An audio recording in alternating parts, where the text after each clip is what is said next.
Wow, Donald Trump just wrapped up a disastrous press conference in the White House. He was first asked about the July 9th deadline, where Donald Trump imposed tariffs against the world and said there was going to be 90 deals in 90 days. He's now saying we can do whatever we want. That's not a real deadline. Here, play this clip. President, thank you very much. On July 9th, is that July 9th date set for tariffs to snap back, or could there be a... We can do whatever we want. We could extend it. We could make it shorter.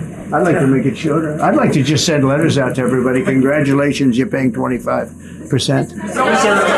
He doesn't want. He's a much nicer person than I am. So Donald Trump just says he's going to make up the tariffs to be whatever he wants, like a dictator.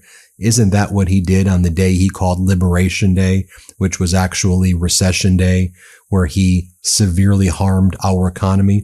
Then Donald Trump randomly starts to talk about this lie that he turned on a faucet, which saved Los Angeles in January from the wildfires, which is 100% false. But this is what he's still talking about on June 27th. Here he is lying in such a deranged fashion. Here, play this clip. You wouldn't maybe have Los Angeles. It would be like the rest of California, the rest of Los Angeles. They lost 25,000 houses in a fire. They should have lost none. You know, I sent the water down. I had to break into their water supply because they just refused to do it. They're crazy. There's something wrong with them. They have plenty of water. They don't have droughts or anything. They have plenty. We let it come down from the Pacific Northwest. They routed all the water out into the Pacific Ocean for environmental reasons, okay? And now you have 25,000 houses, none of which would have burned down if you had the water. They didn't have water. They didn't have water for the fire pumps. They didn't have water in the sprinkler systems that people put in. So the answer is we're going to work with governors. We're going to work with radical left Democrats and Democrats, and we're going to make it good for everybody. We'll have to stop the crime in those, or in the case of the cities, I think I can say just about all cities with heavy crime are run by Democrats. Go ahead. Yeah, so what Donald Trump did is he emptied a reservoir onto farmland that was nowhere near Southern California. He did it in like Central and Northern California. 2 billion gallons of water were lost as Donald Trump wanted to claim that he turned on a faucet, and he believes that Canada is bordering Northern California, and that's where this faucet is. And the fires in Southern California were 100% contained. It's just such deranged stuff. Donald Trump then goes on to say he's going to make life hell in California. He's going to give California, he says, a really hard time when it comes to funding, providing federal funds to California. Here, play this clip. Go ahead, please.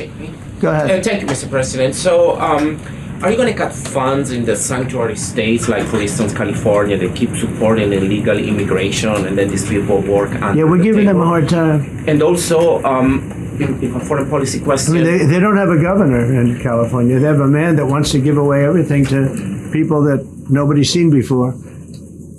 If we didn't go into Los Angeles with the military, which did a fantastic job, but if we didn't go into Los Angeles, bringing in the National Guard, I would have brought the military if it was necessary, because you have to. We have the right to. That was another thing upheld by the Supreme Court. But if we didn't go in with the National Guard and be strong and tough, you wouldn't maybe have Los Angeles. It would be like the rest of California, the rest of Los Angeles. They lost 25,000 houses in a fire. They should have lost none. You know, I sent the water down. I had to break into their water supply because they just refused to do it. They're crazy. There's something wrong with them. And again, he goes on to lie and say, we saved Los Angeles with the National Guard. I saved him. It's just so weird. You keep saying you saved Los Angeles. You have nothing to, you didn't save anything. You made the situation far worse. And now you've taken away our National Guard, who should be actually working for the state of California. And you have them just as props near federal buildings in Los Angeles, literally doing nothing when they could be helping make California more safe. Then Donald Trump, and just to show you how like bizarre this press room has become now and how unprofessional it is. As Donald Trump's saying all of these things, one of the reporters starts chanting Trump 2028. Play this clip. Does everyone hear that? Trump 2028! Do you intend President Trump? Who's that guy? I like him. He's working the cameras. With this new reality. Now, you may think that, well, Ben, that's just one reporter. Watch what happens as Donald Trump says, you all have so many questions. Should we keep this thing going? And then all of the members of the press who were there were like, yes, please keep this going. Please keep lying to us. Here, play this clip. By the way, so many questions. Should we keep this going, Pam? This is the opposite of Biden. Biden would take a half a question and he'd leave without answering it. Go ahead. Only wrong. You tell me when it gets boring. Okay? As this one account says, this is confirmation that the media does not care if you literally destroy democracy in America, so long as you give them access, but will absolutely destroy your presidency if you don't talk to them enough. It really cannot be any plainer than the clip that we just showed you right there. Then another reporter starts asking Donald Trump about the 2020 election and says, lots of people still have questions about the 2020 elections. Are you going to be investigating judges? And the reporter, who has this prime spot in the press room, works for Lindell TV, My Pillow Guys network. Here, play this clip. On the 2020 election, is there any more information on the special prosecutor? So many Americans still have questions about the 2020 election. And speaking of rogue judges, would you consider appointing somebody at DOJ maybe to investigate the judges that allowed for the political persecution of you, your family, and your supporters during the Biden administration? I love you. Who are you? I'm Kara from Lindell TV. Well, that's just a very nice question. And it's not a setup. I have no idea who you are, but I appreciate that question. All I can say is we're not here for that. I hope so.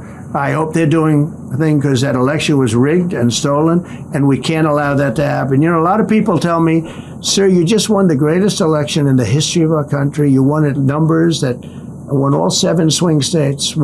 Then Donald Trump he says, I'm going to respond to the Ayatollah's statement. And the Ayatollah claimed that he won the war with Israel. And then Donald Trump says, I told him, you are a man of faith. You should not lie. I could have killed you. Here, play this clip. And no, I'm not worried about it at all. And I'm putting out a little statement. I'm going to respond to the Ayatollah's statement yesterday that we won the war. Oh, God. Won the war. And I said, look, you're a man of great faith, a man who's highly respected in this country. You have to tell the truth. You got beat to hell. And Israel was beat up too. They were both beat up. And it was a great time to end it. It was quick. They got the hate out. There was a lot of hate. It would be great if they didn't have that hate. But the last thing they're thinking about is nuclear weapons right now. Then Donald Trump lies and says that all of the crime in this country are in blue cities and blue states, which is 100% false. The states and the cities with the most violent crimes by far are overwhelmingly red states and red cities. Here, play this clip. We're going to work with governors. We're going to work with radical left Democrats and Democrats. And we're going to make it good for everybody. We'll have to stop the crime in those. In the case of the cities, I think I can say just about all cities with heavy crime are run by Democrats. So then Donald Trump is asked, are you concerned that there may be secret Iranian nuclear sites that may still have uranium? And Trump says, nope, not really. Here, play this clip. Are you concerned at all about secret nuclear sites in Iran? You talked about maybe just secret nuclear sites? Yes, that there might be some. Not really. Can I tell you? They're exhausted. And Israel's exhausted too.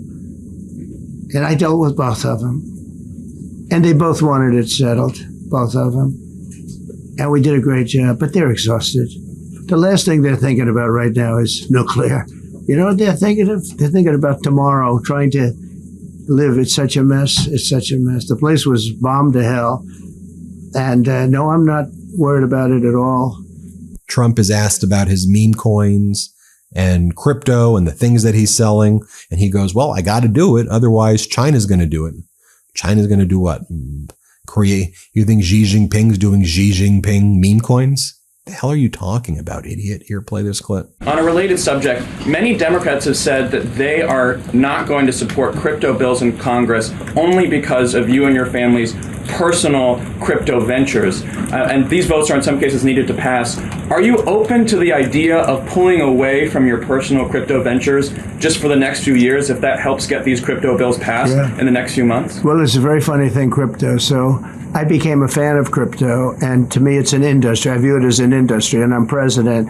And if we didn't have it, China would, or somebody else would, but most likely China. China would love to. And we've dominated that industry. It's a big industry, by the way. In fact, when the stock market went down recently, crypto and Bitcoin and all of that went down much less than anybody else as a group. And we've created a very powerful industry, and that's much more important than anything that we invest in. We invest in it, but really that was an industry that wasn't doing particularly well. I got involved with it a couple of years ago, and before the second term, I got involved before I decided to run. I only decided to run because I saw what was happening, and Biden was incompetent, and the administration was crooked and incompetent. And I was in Bitcoin then, not knowing if I was going to do it a third time.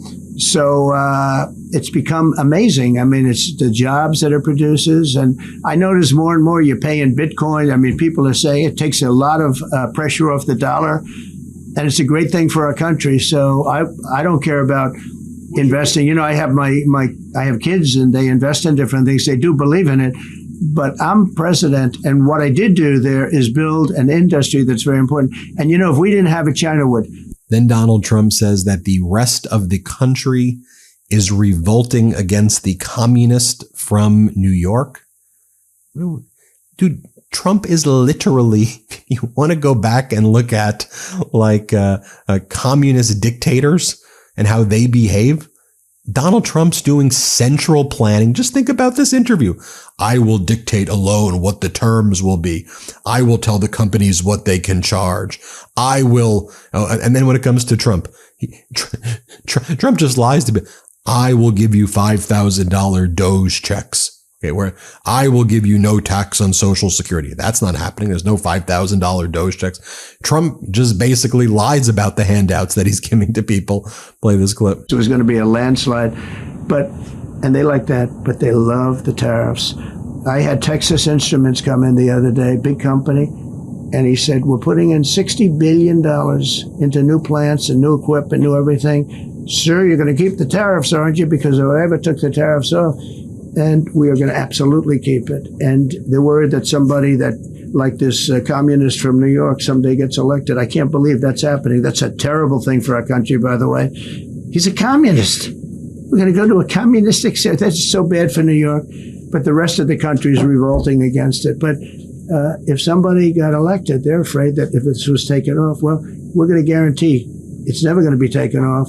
And again, we're taking in think of this, hundreds of billions of dollars, and they were all confused because they've never seen this before. You know, it's always and don't even get me started on Donald Trump's account continuing to post merchandise of Trump is your daddy merchandise. Call me daddy. I'm your daddy. Trump is daddy merchandise. How odd and how despicable is this? Then Donald Trump starts to talk about how on Jerome Powell, he says the following. Let's play the clip. For years to come, because if we borrow money at 2 points higher than we should be paying, that's $600 billion. Wouldn't you say those numbers are about right, Scott? So it's 2 points would be about 600, actually more than that, but about $600 billion, all because the guy doesn't want to lower the rates. He's doing the service, and then he goes up and talks about, I'd like to see costs come down. You know, he gets up and he does his little thing for 5 minutes, then he goes out and he goes back to the beach. He goes, I'd like to see costs come down. Well, he could lower the interest cost by $900 billion a year. All he has to do is lower rates. And everybody's saying, I was watching some of the business shows today, and they're saying, you know, Trump's right. He should really be cutting. The country's doing well. We have no inflation. Now, despite him, we're doing great. But if we got the rates down, we would be a rocket ship. So I think that'll be it. And I just want to thank everybody. There's a really big... And then Donald Trump doesn't know when the Civil War took place. Let's play it. They used birthright citizenship, some of the worst people, some of the cartels, to get people into our country, just so you know. And again, I say, if you look at the end of the Civil War, the 1800s, it was a very turbulent time. If you take the end day, was it 1869 or whatever? But you take that exact day, that's when the case was filed. And the case ended shortly thereafter. This had to do with the babies of slaves, very, very obviously. And I think we're going to win. I don't think they went about discussing it right. Trump says that the disastrous budget bill is going to make Medicaid perfect. Let's play it. Instead of voting for a tax cut, they're voting for a tax increase of 68%. They're voting to destroy Social Security, destroy Medicare, and destroy Medicaid. And we're voting to make them perfect and to make them better, make them stronger and better. They're going to destroy Medicaid, and they're going to destroy Medicare, and Social Security will follow. If you vote for the Democrats, you're dead on those three things. And then Trump lies about a deal with China that has not taken place. Let's play it. Yeah, Mr. President, you have a deadline coming up on trade in 2 weeks. Which countries, if any, on trade, on tariffs, sir, which countries, if any, are close to agreements with the administration? Well, that's an interesting question. We've made a deal with China. We've made a deal with probably 4 or 5 different countries. With the UK, it was a great deal for both. And we're in the process of making some others. But ultimately, in fact, Scott is here, and Howard Lutnick, these two guys have been doing an incredible job, and the people that work with them have been doing an incredible job. But, we have 200 countries, you could say 200 countries plus. We can't do that. So at a certain point over the next week and a half or so, or maybe before, we're going to send out a letter. We talk to many of the countries, and we're just going to tell them what they have to pay to do business in the United States. And it's going to go very quickly. And while Donald Trump was talking about a deal with China that never actually took place, he then made this post attacking Canada. And get this. He said that he's hereby ending all trade discussions with Canada and will be levying more tariffs against them in the next 7 days, he writes. And he says because Canada is putting a digital services tax on our American technology companies, he says, which is a copying of what the European Union is doing. And then Trump says that Canada is a very difficult country to trade with. And now, while Donald Trump may have just been informed about that, and that's why he's ranting and raving like a lunatic, the Digital Services Tax Act received royal assent in Canada on June 20th, 2024, and it came into law. It came into force on June 28th, 2024. This is not something that is new or would require Donald Trump to respond this way at all. So then Trump was just asked another question about this, about Canada and his statement that he's called off all negotiations with Canada. And here's his response. Let's play it. Yes, Why not? Why not Canada, by the way? Why? I mean, Because this is about a different subject right now. This is right now actually a much more important subject. We just ended a war that was going on for 30 years where 6 million people died. So don't ask me a trade question on Canada. Mr. President, So odd right there. Let me know what you think, everybody. Hit subscribe. Let's get to 6 million subscribers, and thanks for watching. Can't get enough Meidas? Check out the Meidas Plus Substack for ad-free articles, reports, podcasts, daily recaps from Ron Filipkowski, and more. Sign up for free now at MeidasPlus.com.